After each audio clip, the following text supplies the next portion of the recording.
Assalamualaikum warahmatullahi wabarakatuh. Hai teman-teman, kami dari kelompok sejarah peminatan tentang perkembangan teknologi persenjataan. Kami akan memperkenalkan diri masing-masing. Saya Rani Putri Tika. Saya Dafa Chonhar. Saya Subhadi Nanti. Saya Ahmad Dhani. Saya Arfandi Maulana Putra. Dan terus ya.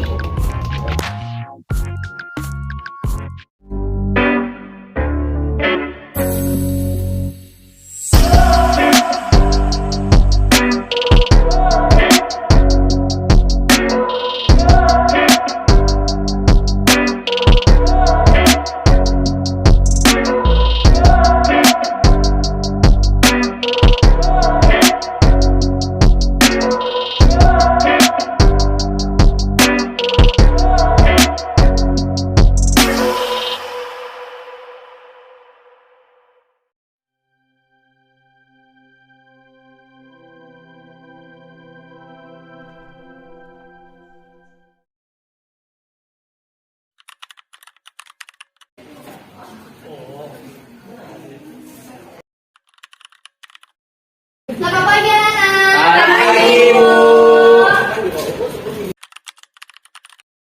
Ibu akan aktif ya. Ya, Bu. Amos, Hadir, Bu.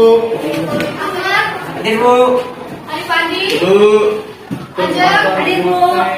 Dafa, Bu. Joana, Dimas. Oke, semua ya. Ya, Bu. Anak, dibuka buku sejarahnya. Baik, Bu. Bu, apa ini, Bu? Dua kelas. Bu. Buka buku sejarah halaman 36 ya. Ya, Bu. Biasa, Bu. Ya. Sudah? Ya, Bu. Ya, Bu. Judulnya perkembangan teknologi persenjataan. Ya, Bu. Perkembangan teknologi persenjataan. Senjata adalah alat yang digunakan untuk menjaga dan mempertahankan diri yang bisa melanjutkan baik secara fisik maupun secara mental dan menghancurkan sebuah struktur dan sistem teknologi persenjataan maupun sesuai dengan perkembangan. Jadi dalam perkembangan teknologi persenjataan yang berkembang itu terdapat inovasi yang terus dapat dikembangkan karena adanya tuntutan untuk bertahan hidup, tuntutan mempertahankan diri, dan tuntutan untuk mempertahankan kedaulatan negara apabila terjadi peperangan, pemberontakan, ataupun perlawanan. Selanjutnya terdapat fase-fase perkembangan teknologi dan persenjataan. Siapa yang tahu apa aja itu? Saya, Bu. Ya, silakan. Yang pertama adalah zaman praksara. Pada zaman praksara, manusia sudah mengenal berbagai persenjataan yang terbuat dari batu, tanduk, dan tulang. Mereka menggunakan senjata itu untuk melindungi dirinya dari serangan musuh dan mencari kebutuhan dengan cara berburu. Bagus sekali penjelasannya sangat lengkap.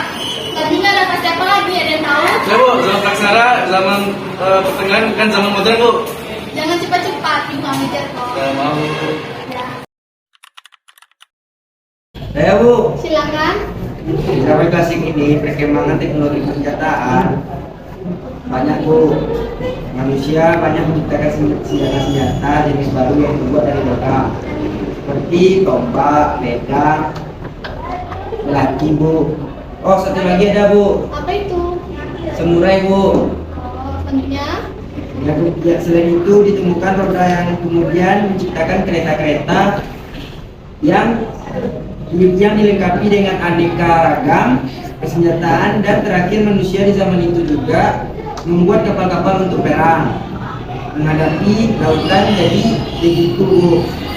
Oh, baiklah. Selanjutnya pasti apa? Ada yang tahu? Selanjutnya siapa? Saya, Bu, zaman pertengahan, Bu. Nama kamu siapa? Apa, Bu? Lanjutkan nggak? Penemuan penting pada zaman pertengahan ini adalah ditemukan bubur mesiu yang pertama kali ditemukan di Cina. Kemudian menyebar ke berbagai negara. Pedang, tombak, kapak digantikan dengan senapan yang berisi peluru. Catapul atau batu lontar digantikan dengan meriam. Kapal pelaut juga diperlengkapi dengan meriam. Baiklah. Baik, yang terakhir itu ada zaman modern. Siapa yang mau memberikan penjelasannya? Ya, Bu, pada modern ini ditemukan senapan dan roket yang dimanfaatkan dalam pertempuran. Penemuan pentingnya adalah penemuan pesawat tempur dan rudal atau misil dan bom nuklir. Senjata itu telah digunakan dalam Perang Dunia Kedua. Baik, Ibu akan menambahkan penjelasan dari siapa nama kamu? Adipandi, Bu. Pandi. Baik, Ibu akan menambahkan penjelasan dari Pandi. Pada zaman modern ini terdapat peningkatan teknologi senjata yang sangat mengerikan, yaitu nuklir. Nuklir ditemukan pertama kali oleh pihak Amerika dengan berpedoman dengan Punus dan Albert Einstein. Kemudian pada tanggal 16 Juli 1945, Amerika Serikat telah meledakkan senjata nuklir pertama kali dalam sebuah percobaan dengan nama tadi Trinity di dekat Alamogordo, New Mexico, yang bertujuan untuk menguji cara peledakan senjata nuklir. Bom uranium pertama kali diberi nama Lipsboy, diletakkan di kota Hiroshima, Jepang, pada tanggal 6 Agustus 1945, diikuti dengan peledakan bom plutonium Farmen di Nagasaki pada zaman 9 Agustus 1945. Setelah diledakannya Farmen, Jepang menyerah kepada sekutu dan berakhirlah Perang Dunia Kedua.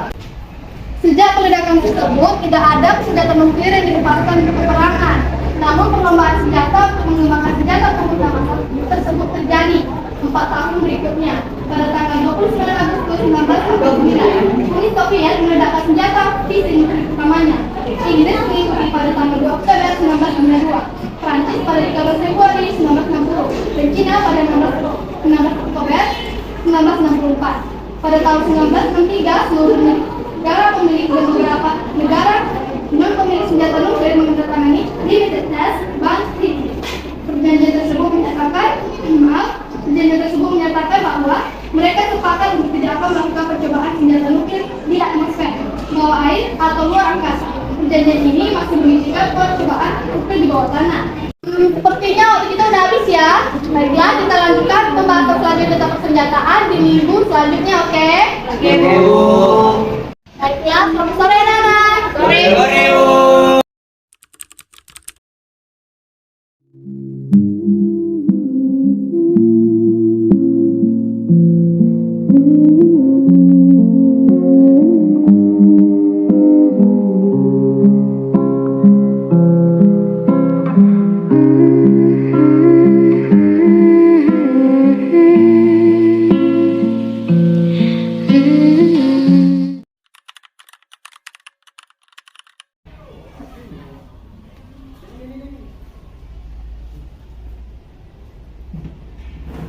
Selamat pagi anak-anak.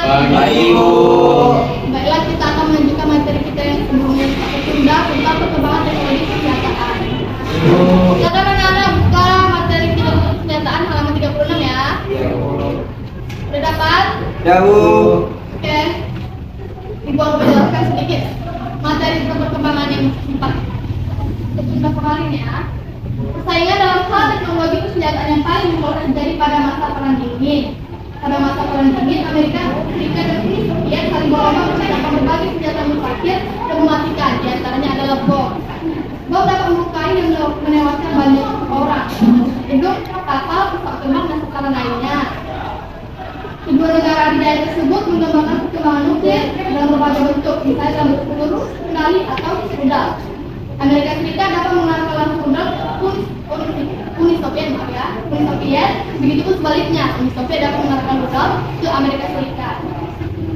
Namun kedua belah pihak sadar bahwa penggunaan senjata itu dapat menghancurkan kedua belah pihak dan menyebabkan peradaban manusia.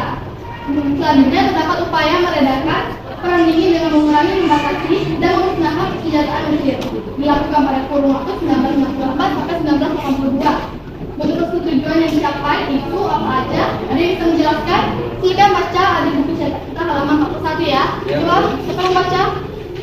Saya, Bu. Silakan. Apa aja upaya tersebut?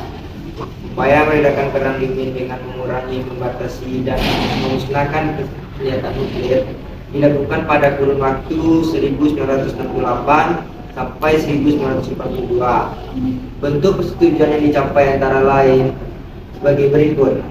Perjanjian non-proliferasi nuklir dilaksanakan pada tahun 1998 yang diikuti oleh negara Inggris, Amerika Serikat, dan Suara bisa diperlihatkan lagi? Lanjutkan. Lanjutkan. Amerika Serikat dan Uni Soviet Pertemuan itu menyepakati bahwa mereka tidak akan menjual senjata nuklir atau memberikan informasi kepada negara-negara non-nuklir. B. Perjanjian pembatasan persenjataan strategi ini perjanjian ditandatangani oleh Richard Nixon, Presiden Amerika Serikat, dan Leonid Brezhnev, Sekjen Partai Komunis Uni Soviet, pada tanggal 26 Mei 1972. Pertemuan kedua pemimpin negara adidaya itu menyepakati untuk hal-hal sebagai berikut. 1. Pembatasan terhadap sistem pertahanan anti peluru kendali, anti balistik misil atau ABM. 2. Pembatasan senjata ofensif strategis seperti intercontinental ballistic missile, peluru kendali balistik antara benua, dan Shellhead ballistic missile, peluru kendali balistik yang diluncurkan dari laut atau kapal. C.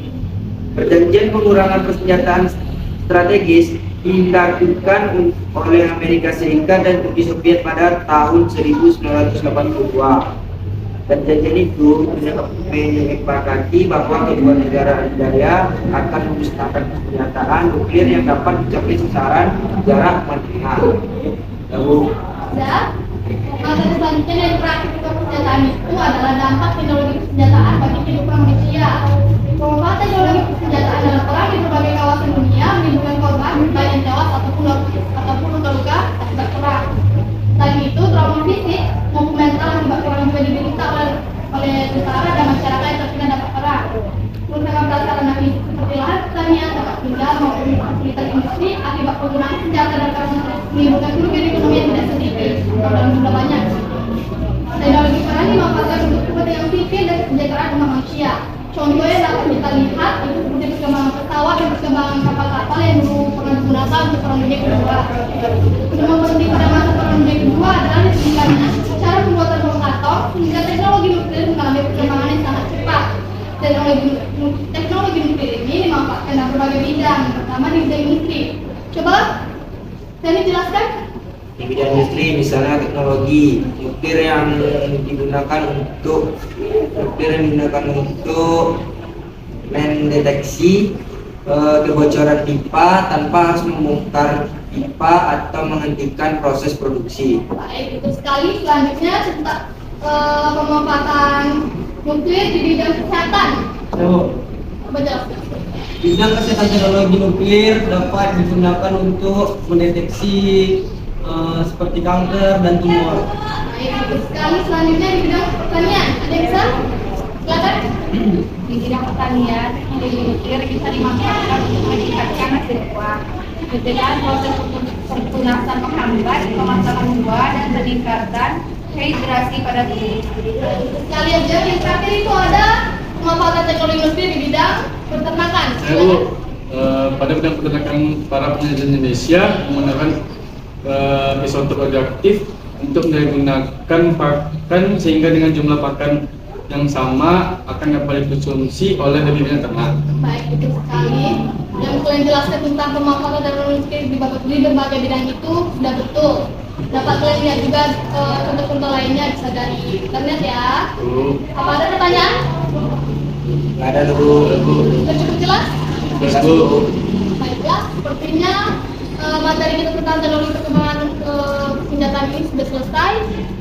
Silakan ketua, siapa yang ketua sih? Siapkan.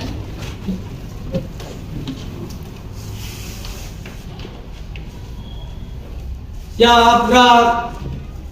Sebelum kita pulang, marilah kita berdoa menurut agama dan kepercayaan masing-masing. Berdoa mulai. Doa selesai. Ucapkan salam. Assalamualaikum warahmatullahi wabarakatuh. Sore Bu. Sorry Bu. Makasih ya. Ya Bu.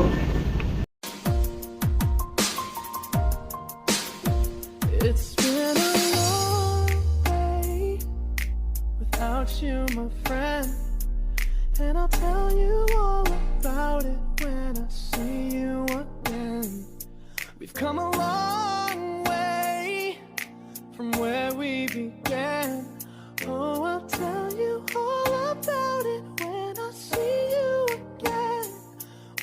3. Terima kasih telah menonton film yang telah kami buat. Apabila ada kesalahan, mohon dimaafkan. Sekian dari kami. Assalamualaikum warahmatullahi wabarakatuh.